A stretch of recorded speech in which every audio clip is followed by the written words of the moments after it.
reconnaître la loi de Dieu. Amen. Donc David c'était un roi, mais par rapport à sa royauté en tant que roi, il avait tout ce qu'il pouvait à sa possession. Mais à sa juste valeur de sa royauté, il avait compris qu'il lui manquait quelque chose. Amen. Il lui manquait quelque chose, et cette chose-là, il y a quelqu'un qui pouvait lui donner. Donc, en contrepartie, David aussi avait aussi la sagesse. Tu ne peux pas demander à Dieu ce que tu n'as pas si tu n'as pas cette sagesse-là. David a demandé à Dieu de connaître le nom. Papa nous a enseigné aussi. David a demandé à Dieu aussi de lui enseigner les commandements. Deuxième point. Troisième point, David a demandé à Dieu de lui donner la force de les suivre. Trois points qu'on nous a enseignés le dimanche, que c'est que David demandait par rapport à l'introduction des psaumes 106. Donc David demandait à connaître la loi de Dieu. David demandait à Dieu de lui enseigner les commandements. David demandait à Dieu la force de les suivre. Les trois points, c'est ce que David demandait à Dieu. Mais moi, quand j'ai lisé la Bible aussi, j'ai compris que quelqu'un qui demande les trois points, donc c'est quelqu'un qui est honnête, il veut que Dieu puisse l'accompagner dans sa mission. Amen. Amen, Église. Donc tu ne peux pas demander les trois points à Dieu si tu n'es pas avec Dieu. Demander la loi de Dieu, c'est-à-dire tu seras à mesure de l'appliquer cette loi. Si Dieu te donne cette loi, donc tu seras à mesure de l'appliquer. Demander à que Dieu te donne la force de les suivre, il faudrait que tu puisses être à mesure d'être franc avec Dieu, même si tu te donnes cette foi. Tu seras à mesure de les suivre. Amen. Moi, je vais aller trop loin en associant des versets. Quelqu'un qui demande à Dieu de lui enseigner les commandements. Dieu nous donne des lois à suivre pour être un serviteur, pour suivre Jésus-Christ de Nazareth. Il y a des prescriptions, il y a des lois qu'il ne faut pas dépasser. Il y a des prescriptions pour suivre Dieu. Tu ne peux pas demander à Dieu les lois que tu ne peux pas toi-même l'observer. Donc si Dieu te donne une loi, toi-même tu dois être à mesure de l'observer. C'est-à-dire quoi? Quand tu suis Jésus-Christ comme Seigneur et Sauveur, tu es le disciple de Jésus, tu dois être à mesure de le suivre jusqu'à la fin. Tu dois être à mesure de suivre ses commandements. Tu dois être à mesure de le suivre pas à pas. Quand David avait demandé à Dieu de lui donner des lois, donc David était prêt de suivre ce que Jésus pouvait lui donner. Ce que Dieu pouvait lui donner comme loi. Quand David demandait à Dieu de lui donner la force, donc il était conscient que dès que Dieu me donne la force, j'arriverai à appliquer cette force en faveur de lui-même Dieu. David n'avait pas demandé la force à Dieu pour qu'on lui donne cette force, pour appliquer la force là à d'autres choses. Nous demandons la loi à Dieu, que Dieu nous donne cette loi pour appliquer en faveur de lui. David, il était roi, il avait toutes choses en lui. Mais quand il demandait cette loi-là, c'est pour mettre en application vis-à-vis de son Dieu. Amen. Amen, Église.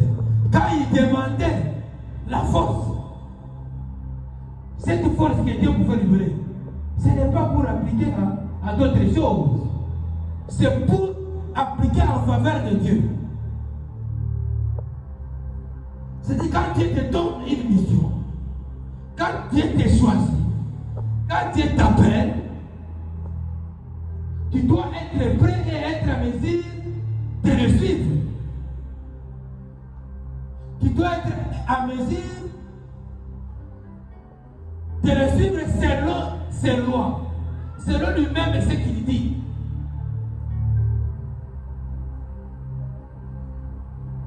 Exemple, si Dieu lui donnait à David, il lui donnait une loi, que David il croyait que cette loi est difficile de suivre, David il pouvait faire quoi? Parce que c'est lui, David, qui demandait la loi à Dieu. Dieu pouvait lui donner cette loi qui est difficile vis-à-vis de lui. Est-ce que David pouvait l'appliquer ou pas?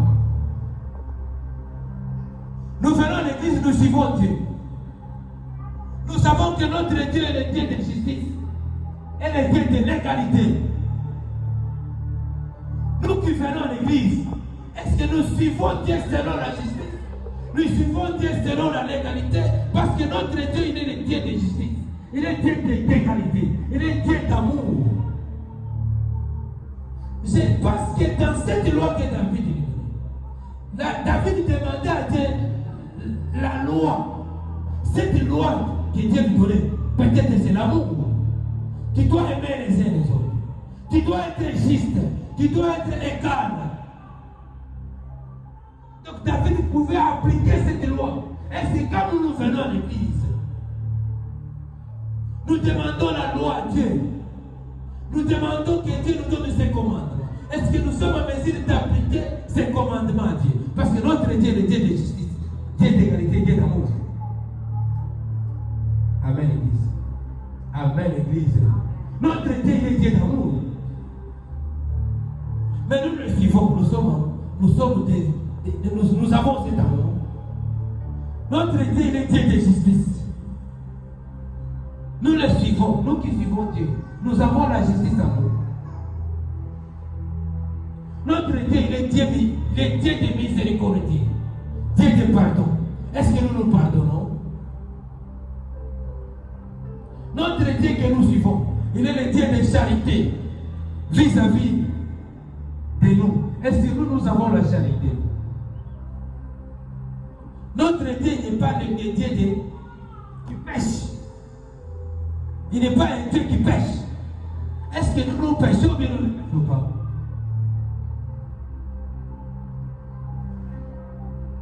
Quand David demandait la force à Dieu de lui suivre, donc David, il était sûr de lui. Donc quand nous venons à l'église, nous devons être sûrs de nous. Ce que nous venons chercher. Et nous sommes à mesure de les trouver. Regardez-nous en face. Ce que nous faisons, qu'aujourd'hui nous ratons la bénédiction de Dieu. Est-ce que nous suivons ce que Dieu nous dit?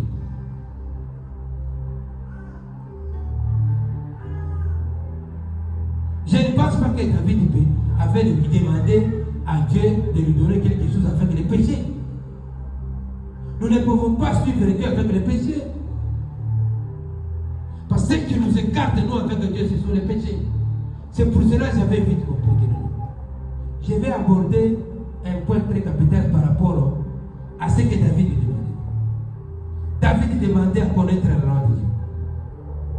Lisons 1 Timothée. Lisons d'abord 1 Timothée 3. 1 Timothée 3.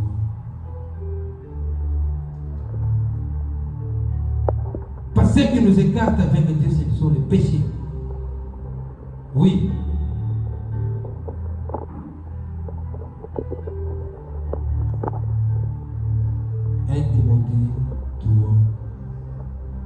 Nous parlons de la justice de Dieu. Notre Dieu, il est Dieu juste. Il n'est pas un Dieu injuste. Est-ce que nous qui le suivons, nous sommes justes? Soit nous sommes des injustes avec Dieu. 1 Timothée, disons 1 Timothée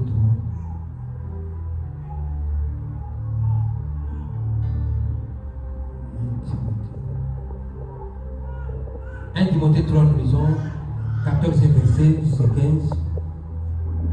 Voilà. Je t'écris ces choses avec l'espérance d'aller bientôt vers toi, mais afin que tu saches, si je tarde, comment il faut te conduire. Amen. Si je tarde, comment il faut te conduire. La colonne est l'appui de la vérité. Et sans contredit, le mystère de la piété est grand. Celui qui était manifesté en chair, justifié par l'esprit, vie des anges, prêché aux gentils, cru dans les mondes, élevé dans la gloire. Amen. Amen. Ici, c'est Paul qui parle. Paul ne voulait pas parler de la vérité. Mais ici, Paul voulait que nous puissions appliquer la vérité. Parler la vérité et appliquer la vérité, c'est une autre chose.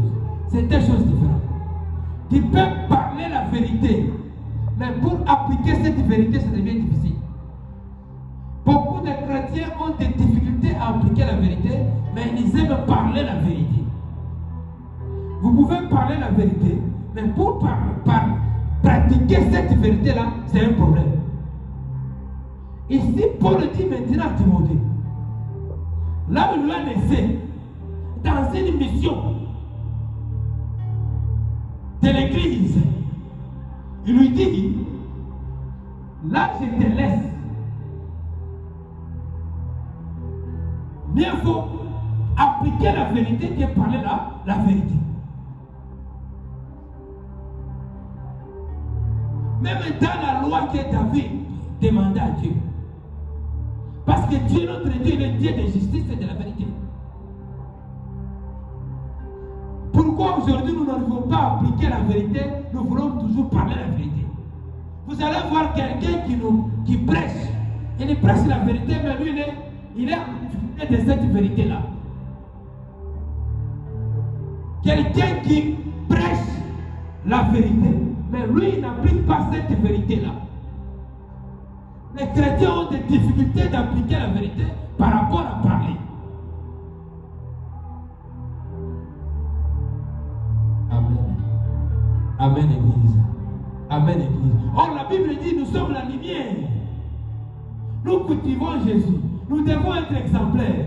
Pourquoi nous pouvons être, nous sommes des lumières? C'est par rapport à la pratique de notre conduite. Quelqu'un qui suit Jésus-Christ doit s'appliquer par rapport à sa conduite. Donc, la conduite d'un chrétien, la conduite de quelqu'un qui suit Jésus, n'est pas verbale. N'est pas verbale, la conduite d'un chrétien est palpable par rapport à la pratique. C'est la pratique qui montre que cette message, la oui, maman, oui, alors, maman. Ni pratique de nous, oui, nous tombons sur un. Ici, on ne voulait pas parler de la vérité verbale. Il voulait parler de la vérité pratique. Un chrétien doit avoir la vérité pratique. Il doit appliquer ce qu'il est en train de faire. Mais aujourd'hui, nous avons des hypocrites chrétiens. Nous avons des gens hypocrites à l'église. Ce qu'ils parlent, c'est autre chose. Ce qu'ils font, c'est autre chose. C'est pour cela même quand Psaume 119, quand vous lisez même au premier verset, deuxième verset, troisième verset. Parce que c'est David. Pour Psaume 5, ce sont des chants. Mais pour nous, ce sont des couples ou des versets. Amen, l'église. Est-ce que quand nous venons à l'église, la vérité qu'on nous prêche, la justice que Dieu fait, est-ce que nous appliquons la justice? Nous appliquons la vérité? Ici, Paul donnait la prescription apostolique. Comment est-ce que quelqu'un qui doit se conduire quand il y a un serviteur de Dieu? Parce qu'il a adressé à Timothée. Timothée restait quelque part avec une église. Comment est-ce qu'il pouvait se conduire vis-à-vis de ces gens-là? Comment est-ce qu'il pouvait être exemplaire vis-à-vis de ce qu'il conduisait? Aujourd'hui, à l'église, il y a des gens qui cherchent seulement les postes. Il y a des gens qui cherchent d'être pasteurs. Quand vous voyez comme ça, en pratique de la parole, il n'est pas là. Amen. Amen. Amen. En pratique de la parole, il n'est pas là. Mais il prêche bien. Il prêche la vérité. Mais quand vous le voyez sur les champs, sur le terrain, il est hors. Mais il veut toujours gérer l'église. Il veut toujours gérer l'église. Ce n'est pas ça que Paul dit. Paul dit non, non. Soyons, appliquons la vérité en pratique. Pas en parlant comme ça. Ça, c'est la prescription apostolique. Donc, il nous donne une mission. Même quand David dans Psaume 119, quand il demandait à Dieu de nous donner des lignes de conduite à suivre. Quand vous demandez une loi c'est une réglementation qu'on te donne à suivre. David demandait une réglementation à Dieu. Dieu, donne-moi une réglementation. C'est comme ici à l'église. Il y a un règlement d'ordre intérieur. On vous dit, tu ne peux pas, un diacre, un ancien ne peut pas se marier à 2 femmes. Pour être pasteur, tu dois être marié. Exemple. C'est une réglementation. Donc c'est un règlement qu'on doit suivre. David aussi demandait à Dieu un règlement, une loi qui pouvait lui faire conduire. Et si Paul lui donnait à Timothée les prescriptions apostoliques, comment il peut se conduire vis-à-vis de ses fidèles quand il est à l'église, il doit être juste. Il ne doit pas être injuste. Il doit avoir la vérité palpable. Est-ce qu'aujourd'hui nous avons la vérité? Regardez notre conduite. Nous sommes injustes vis-à-vis de nous-mêmes. Nous sommes à l'église, mais nous sommes injustes vis-à-vis de nous-mêmes. Nous n'appliquons pas la vérité vis-à-vis de nous-mêmes. Moi, je prêche la vérité ici, mais quand je descends, je mens en faveur d'un frère. Je mens en faveur des pasteurs. Je calomnie. Je parle les mal. Du coup, on a formé Mambotou, mon miss. Amen. Amen, Église. Amen, Église. Mais toutes ces choses-là nous empêchent d'avoir la bénédiction. Comment est-ce que tu peux avoir la bénédiction tout en échouant en appliquant la justice et la vérité de Dieu?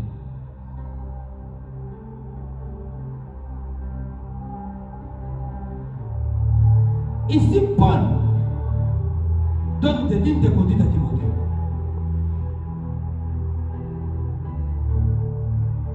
Nous aussi, quand nous venons à l'église,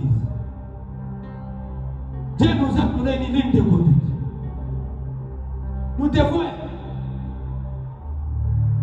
écarter les péchés. Nous devons marcher hors de les péchés. Mais ce n'est pas ce qui se passe. Il y a des gens, nous venons à l'église avec beaucoup de péchés. On s'en fout. On s'en fout de toutes choses. Nous nous habituons maintenant à l'église. Le matin, vous êtes quelque part. Mais après-midi, vous êtes à l'église. Sans tenir compte de ça. Comment est-ce que Dieu peut nous bénir? Comment est-ce que Dieu, sa face peut apparaître dans notre maison? Comment est-ce que sa face peut apparaître dans notre église? Amen. Amen. Oui. Parler la vérité, c'est bien. Mais pratiquer cette vérité, c'est là où ça devient un problème. Aujourd'hui, nous hésitons même à conseiller, à prêcher la vérité à l'église, parce que nous nous regardons d'abord nous-mêmes. Ce que je suis en train de prêcher, on est en train de me pointer. Et quand il dit ça, est-ce que toi tu ne fais pas ça? C'est aujourd'hui l'église n'arrive même pas à prêcher la vérité par rapport. Lui, quelqu'un qui prêche, il n'est pas à mesure de mettre en application ce qu'il prêche. Mais si nous laissons les péchés, nous allons voir que même quand tu prêches, tu sens que tu es en train de prêcher quelque chose. Amen, Église. Amen, Église. Mais ce qui nous fait, qui nous freine, sont des péchés. Mais l'Église d'aujourd'hui a aussi des missionnaires. Ce que je suis en train d'appeler moi, des missionnaires sataniques. Parce que Satan a compris dans leur philosophie. Ils ont vite compris que Jésus est le Fils de Dieu. Ils sont d'accord. Aujourd'hui, tout le monde entier est d'accord que Jésus est le Fils de Dieu. Qu'est-ce qu'il faut faire maintenant? Il faut empêcher les gens maintenant de le suivre. Ils sont d'accord. Aujourd'hui, tu ne peux pas encore dire non. Oh, tout le monde sont d'accord. Tout le monde sont d'accord. C'est pour cela que vous allez voir, même dans des mondes mystiques, il y a des livres, il y a même les versets bibliques. Il y a même Jésus qui est là. C'est pour camoufler seulement l'homme. Quand il va lire, il va dire non, c'est un bon livre. Parce qu'on a cité Jésus. Il y a même les versets. Mais quand vous entrez en profondeur, ce n'est pas Jésus de Nazareth, c'est un autre Jésus qu'on parle. Amen, Église. Ils sont convaincus maintenant que Jésus est le Fils de Dieu. Qu'est-ce qu'il faut faire maintenant? Il faut arrêter les gens maintenant d'aller les suivre. Comme nous avons perdu, parce qu'au début on freinait le christianisme. On n'entendait pas que personne ne puisse prêcher Jésus. Mais ils ont échoué. Les gens commencent à prêcher Jésus. Ils ont vite compris que c'est vrai, Jésus est l'enfant de Dieu. Qu'est-ce qu'il faut faire? Il faut maintenant freiner les gens. Freiner les gens à les suivre. Freiner les gens maintenant d'aller les suivre. C'est ce qui se passe aujourd'hui. On nous freine maintenant d'aller suivre Jésus. C'est leur objectif. On nous freine comment? Dans les distractions.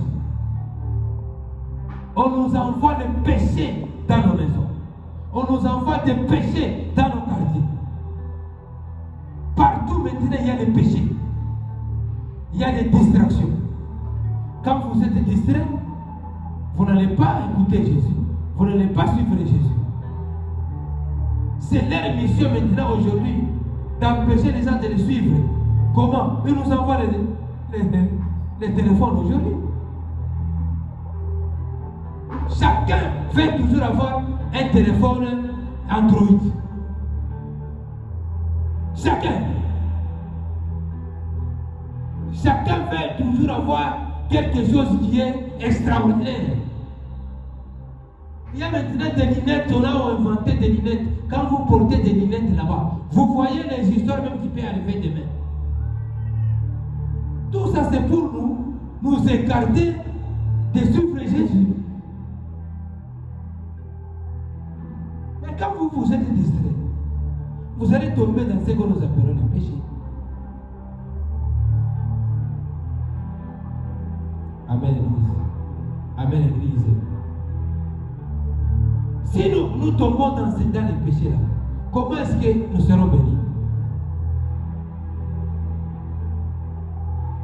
Parce que la mission de Satan, c'est toi qui ne puisses pas vivre heureux. Quand il te laisse suivre Jésus, et Jésus va te donner ce que tu cherches, tu vas vivre heureux.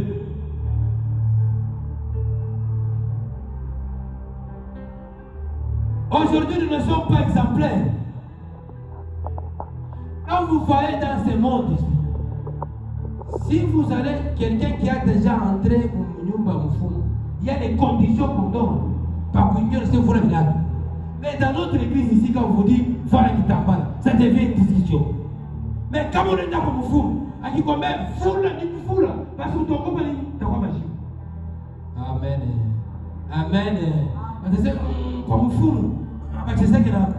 T'as quoi machine? Il faut le tout village. Mais quand on te dit à l'église, porte bien.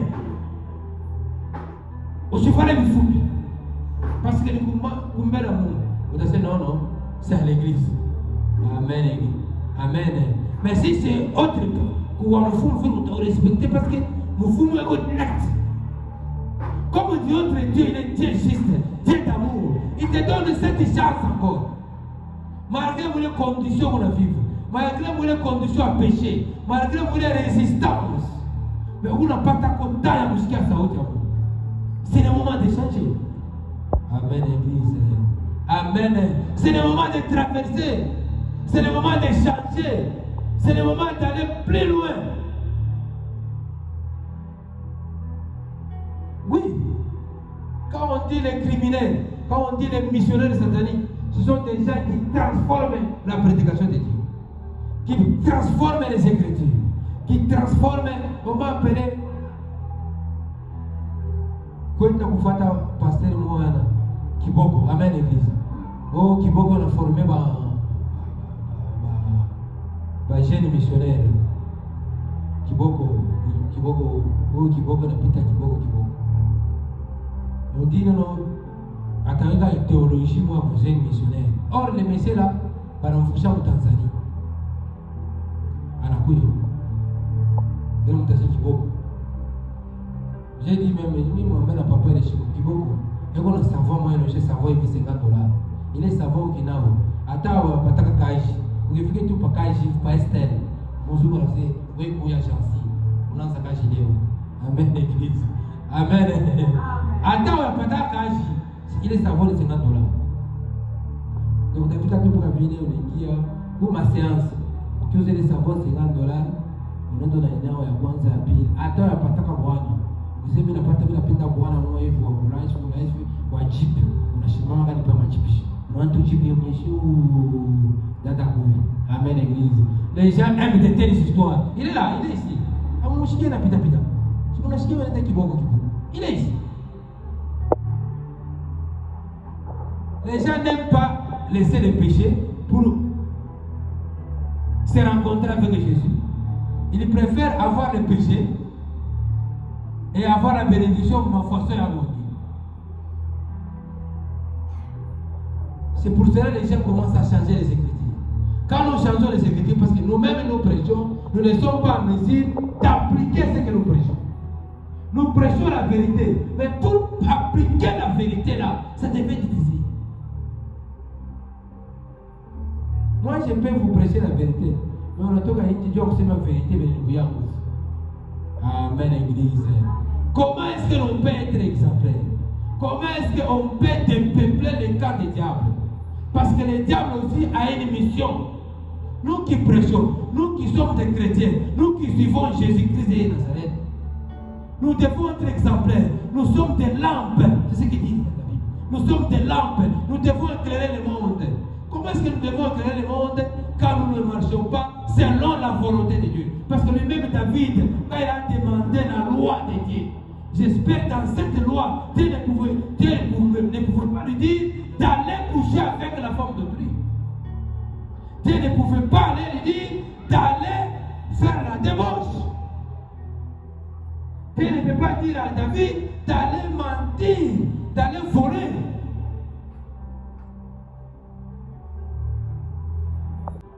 Il y a des gens qui prient, Dieu lui donne cette opportunité. Mungu anakupatia baraka, anaanza kuona.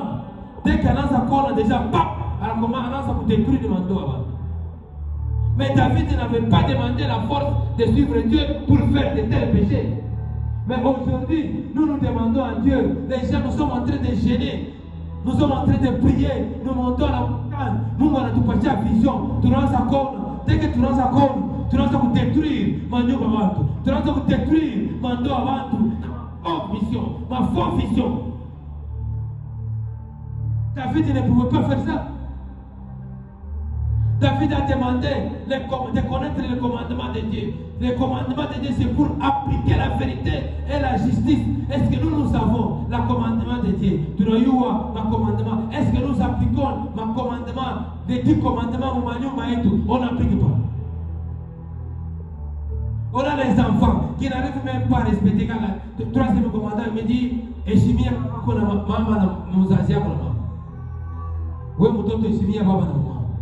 mais nous avons des enfants dans nos maisons qui n'appliquent pas le commandement de Dieu. Est-ce que nous sommes en mesure de les sanctionner?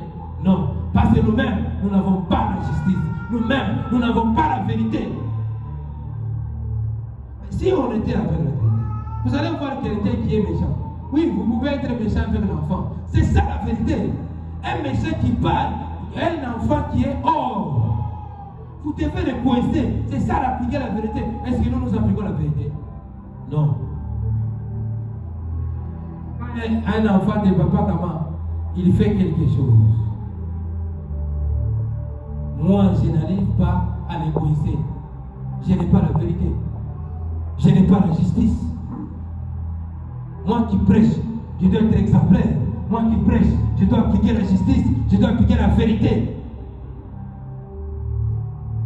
Amen.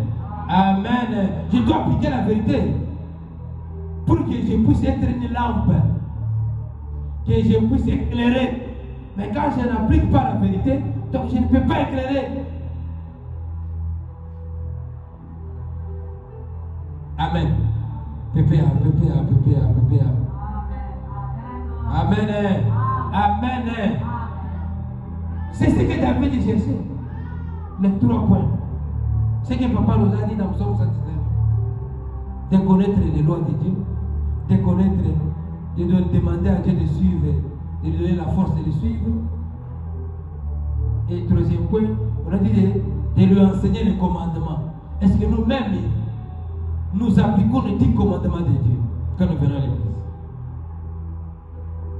Vous allez voir et Chimia va voir toi-même, Mouzé à Kanissa, tu n'arrives même pas à respecter ton père biologique. Oui, tu n'arrives même pas à Chimia, maman, Bouzara, Nababa. Comment est-ce que tes enfants aussi vont te respecter? Parce que tes enfants aussi, vois comment tu ingéries ta maman, vois comment tu ingéries ta mère biologique. Eux aussi ne vont pas t'ingérer, ne vont pas te respecter. Parce que tu es exemplaire.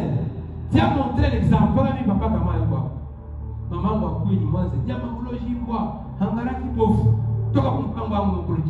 vous pensez que mon fils aussi va aussi me respecter?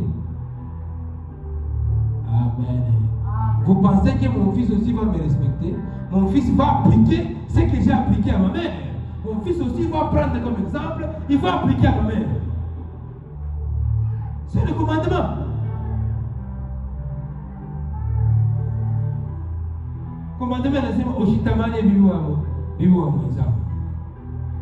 Mais vous allez voir de faire ça. Et quand tu fais ça, tu ne respectes pas le commandement de Dieu. Donc tu n'es pas un bon serviteur.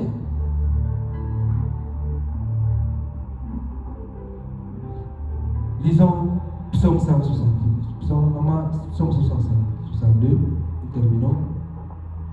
Psaume 62, Psaume 70, Psaume 61.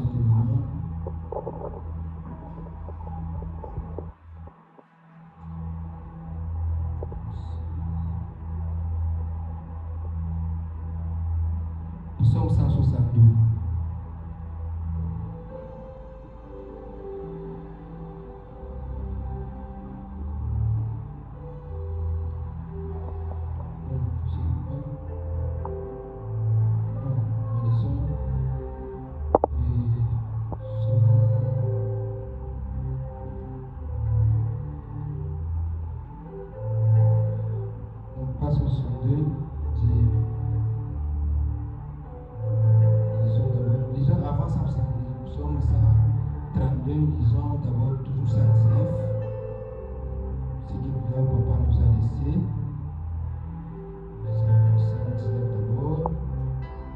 De la justice.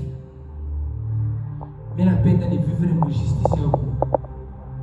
C'est pour cela que j'ai parlé de la justice. Est-ce que quand nous venons à l'église, nous appliquons la justice, frère? Tu peux prier, mais si tu n'appliques pas la justice, si tu n'appliques pas la vérité, tu ne seras jamais béni. Tu ne seras jamais béni.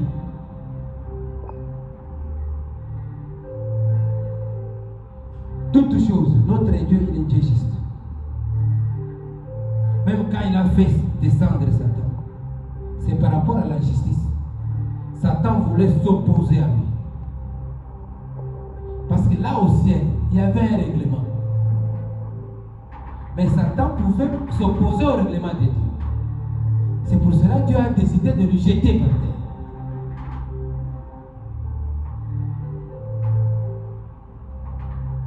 Ce n'est pas le moment de prier kwa sipo kutenir ma pratique de tunaomba.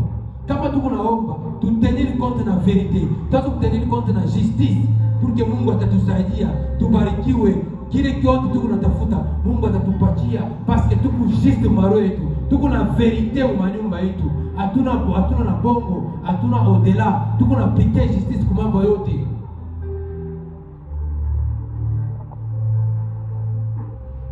Tutashimamia kwa yule